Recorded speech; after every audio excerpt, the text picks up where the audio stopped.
Sa halagang 30,000 piso, ibinenta umano online ng isang ina ang kanyang 3 taong gulang na anak. Paliwanag ng narestong suspect na gawa niya raw ang krimen dahil sa kakapusan sa pera. Nakatutok si Bea Pinla, exclusive.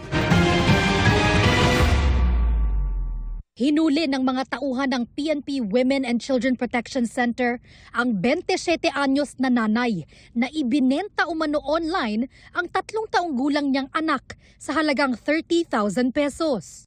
Ito ay usually ginagawa online. Kaya meron kami mga grupo na nag-undercover, nag-join para sumali sa mga grupo ng regarding sa baby selling. Natsempohan daw nila ang alok ng suspect na batang kukuhanin pa raw galing Nueva Vizcaya. Tinanggap niya yung pera kapalit ng bata na kanyang binebenta sa amin na akala niya ay magiging future parents.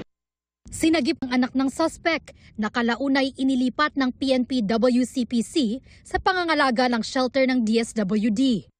Hindi na nagbigay ng pahayagang suspect na nakakulong sa Camp Crame, Quezon City. Pero ayon sa pulisya, kakapusan sa pera at hirap ng buhay ang dahilan niya kaya nauwi sa pagbebenta ng anak. Iniisip nila na mas maganda ang future ng bata kung ito ay bibigay nila sa iba kapalit ng perang natanggap nila bilang panimula o pambayad sa utang. Reklamong paglabag sa anti-human trafficking law ang kinahaharap ng suspect.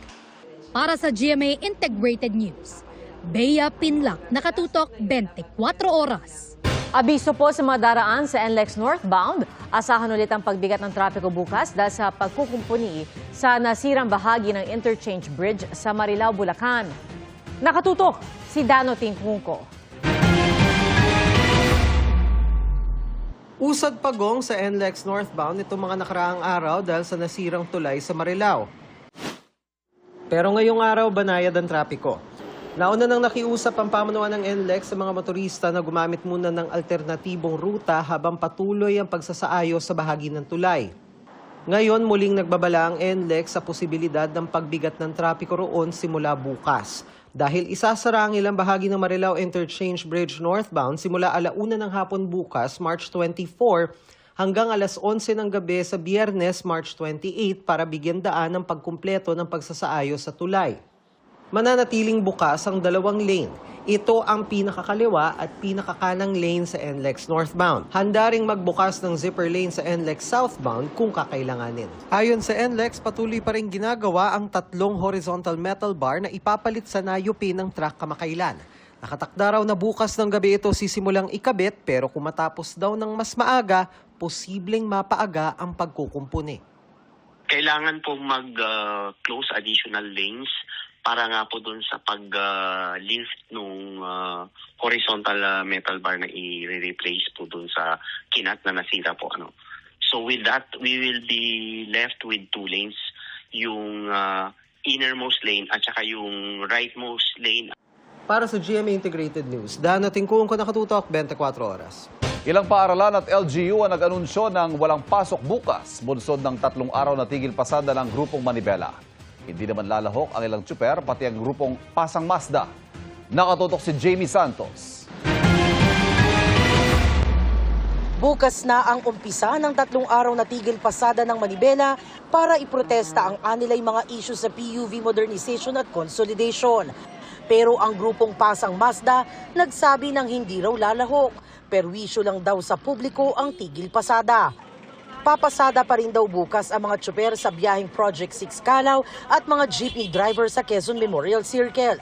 Pero kaisa raw sila sa ipinaglalaban ng grupong Manibela. Una-una, ang mahal pa nung binibenta nilang unit. Tapos yung karamihan dyan, yung iba dyan kasi 2-3 taon pa lang, halos sira na rin. Amakan mo yan, ang mahal-mahal, tapos hindi naman nakapangalan sa mga operator. Ang ilang commuter naman, nag-iisip na ng diskarte para hindi maperwisyo bukas. Kung hindi naman makabiyahe, tatawag na lang ako sa pinaka-opisina namin na hindi pasok kasi tigil pasado. Kasi naman maubusan ka ng oras, kaya malate. Stay at home lang ako.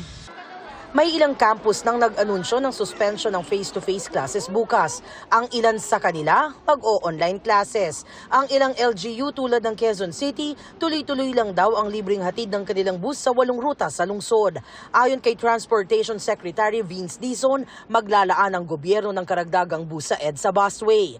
May karagdagang trend din daw sa MRT 3 at LRT 1 and 2. Magbibigay rin daw ng libreng sakay ang MMDA sa mga apektadong ruta. Pero panawagan ng kalihim dahil marami ng hirap sa araw-araw na pakikibaka sa pagkukommute, wag na raw magtigil pasada sa halip, makipag-usap na ang grupo sa kanila. Bukas din daw ang tanggapan ng LTFRB para makausap ang grupong Manibela. Nag-try po ako to reach out. Open lagi ang pamahalaan sa dialogue. Nais ng DOTR, ng LTFRB na maayos yan. Kung ano man po yung problema, mapapag-usapan po yan. Kung pwede natin ma-improve yung policy, magkaroon ng amendments, gagawin po ng ahensya yan. Para sa GMA Integrated News, Jamie Santos, nakatutok 24 oras.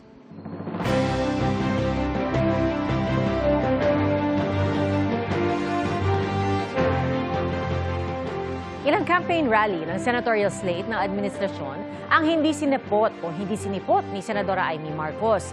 At sa nakaraang 2 rally, hindi siya binanggit ng kapatid na si Pangulong Bongbong Marcos. Natatanong tuloy kung laglag na ba siya sa hanay ng alyansa.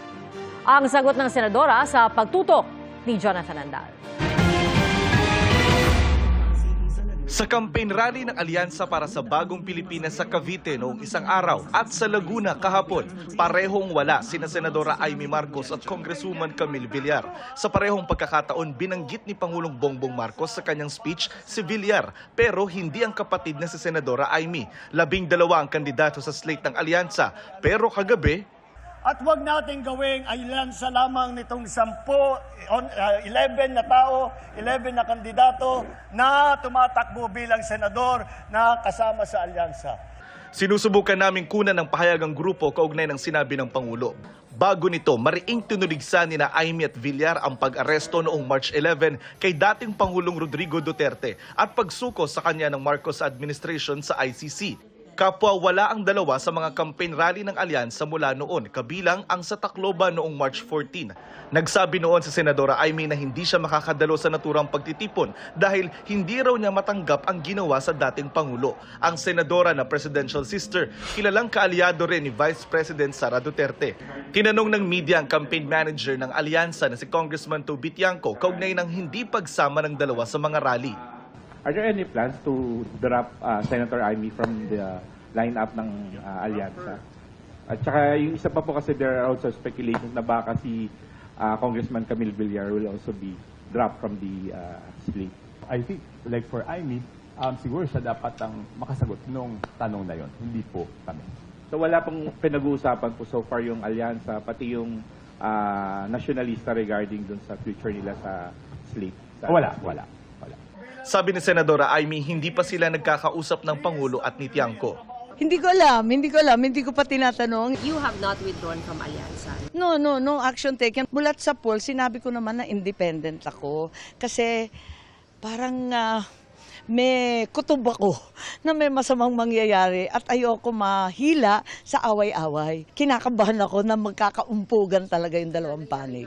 Nangyari nga po. Mas tutok daw siya ngayon sa pagdinig kaugnay ng pag-aresto sa dating Pangulo. Naaalangan ako, nagbibisi-bisihan ako. Mahirap mag-aral ng international law, hindi naman natin masyadong kabisado. Iba kasi yung sistema nila. At ang pinakamahalaga, wag natin isuko ang ating soberanya. Nag-text ang GMA Integrated News kay Representative Villar para sa kanyang reaksyon at hinihintay namin ang kanyang tugon. Para sa GMA Integrated News, Jonathan Andal, nakatutok, 24 oras.